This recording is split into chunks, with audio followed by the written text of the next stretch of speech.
Sabe quando você jura pela milésima vez de que dessa vez vai ser diferente, mas você se depara com as mesmas situações, com o mesmo vazio, com as mesmas dores e os mesmos resultados?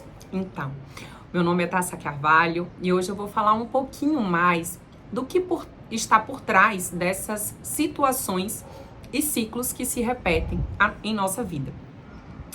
Assim, gente, a repetição é como se fosse um chamado da alma, uma mensagem da alma que está dizendo assim para você: olha, tem alguma coisa aqui que ainda não foi vista ou que precisa ser vista de uma outra maneira, sabe? Algo que precisa ser olhado.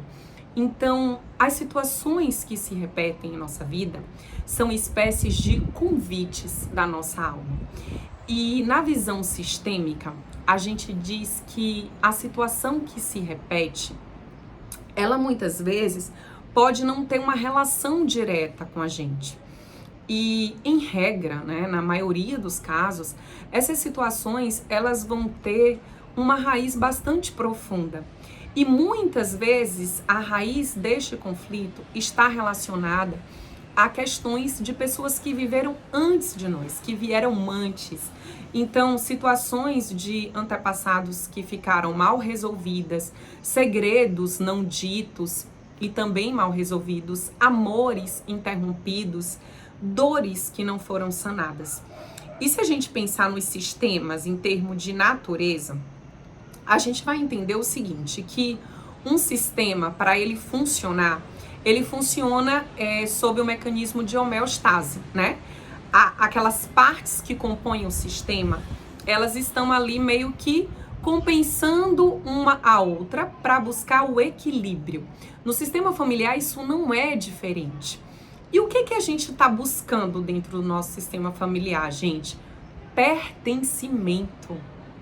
E muitas vezes essa mensagem do nosso inconsciente que precisa ser vista, daquilo que precisa ser olhado, ressignificado, curado, integrado. Muitas vezes essa fala do inconsciente que se manifesta na repetição de ciclos é uma fala que vem exatamente por conta desses conflitos, né, de pessoas às quais a gente acaba se vinculando pela necessidade de pertencer, pelo amor cego que quer fazer parte, que necessita fazer parte desse sistema. E por que que isso acontece? Por que eu tenho uma necessidade inconsciente, que eu não sei aqui, mas que está ali guiando a minha vida, que está me levando para um mesmo lugar, para uma mesma situação? Por que que eu tenho essa necessidade inconsciente tão profunda de pertencer? Isso é da natureza humana. Se a gente parar para pensar, a nossa espécie chegou até aqui e sobreviveu exatamente pelo pertencimento. Lá atrás, nos primórdios, né, da humanidade, se eu não tivesse pertencente, se eu não fizesse parte de um grupo, o bicho me comia, eu morria. Então, é essa memória que está inscrita na gente, sabe? Essa memória, ela tá no nosso DNA. Ou a gente pertencia, ou a gente morria. Então, percebe como essa questão do pertencimento, ela é forte? Porque, historicamente, evolutivamente, não pertencer é como morrer. Então, no meu inconsciente, essa memória, ela é muito profunda, sim. Ainda que isso não seja claro para mim aqui, lá no fundo, eu tenho necessidade de pertencer a esse sistema de origem, esse sistema familiar, né? E por essa necessidade eu acabo me vinculando para sanar, para reparar dores e conflitos passados que não foram sanados e que não foram resolvidos. O Jung, gente, já dizia há muito tempo atrás que até que você se torne consciente, o inconsciente vai dirigir a sua vida e você vai chamar isso de destino. Então, a grande mudança só vai acontecer quando você olhar para aquilo que precisa ser visto, quando você alcançar a raiz da dor.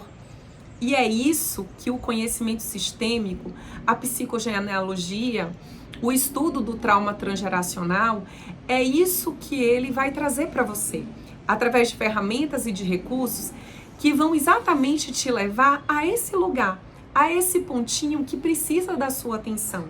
Uma vez que eu consigo ver aquilo, que eu consigo entender, que eu consigo compreender, esse padrão ele já perde força, porque já não há mais necessidade. Entende o que eu falei lá no início? Que a sua alma, né, o seu inconsciente, ele tá ali mandando uma mensagem para você. Olha para isso. Na hora que você vê, pronto, aconteceu. Você não precisa, não há mais essa necessidade de chamar a atenção, porque já foi visto. E quando você toma consciência e você vê, você tem a possibilidade de ressignificar. Porque para pertencer, eu não preciso ser igual. Para pertencer, eu não preciso repetir as dores do meu sistema. Para pertencer, eu não preciso repetir as mesmas crenças. Eu não preciso repetir os mesmos padrões de comportamento, de relacionamento, os mesmos padrões emocionais. Muito pelo contrário. Todo esse conhecimento, ele traz pra gente a poderosa percepção de que eu posso pertencer honrando aqueles que vieram antes de mim, honrando as histórias que essas pessoas viveram e que a gente sabe que por vezes foram histórias muito duras, histórias muito difíceis, né? E eu honro tudo isso, eu dou um lugar no meu coração para essa história, eu olho para ela porque ela estava pedindo para ser olhada e eu digo, isso aqui não é meu, eu honro vocês, mas eu fico com aquilo que é meu, daqui para frente. E eu, em honra a vocês, escolho fazer o melhor da vida com aquilo que eu recebi dela. Em honra a vocês e com muito respeito, eu escolho fazer um pouco diferente. E é com esse amor, e essa compreensão, e essa consciência completamente ampliada sobre algo que antes você não entendia, sobre algo que antes você não conseguia enxergar, é isso que faz tudo mudar. Você enxerga, você integra e você escolhe de forma consciente uma nova maneira de caminhar. Então, a repetição ela não acontece para te punir. A repetição acontece para curar você. E é exatamente nesse ponto, na raiz da dor, que a sua nova história começa. Um beijo grande e até o próximo.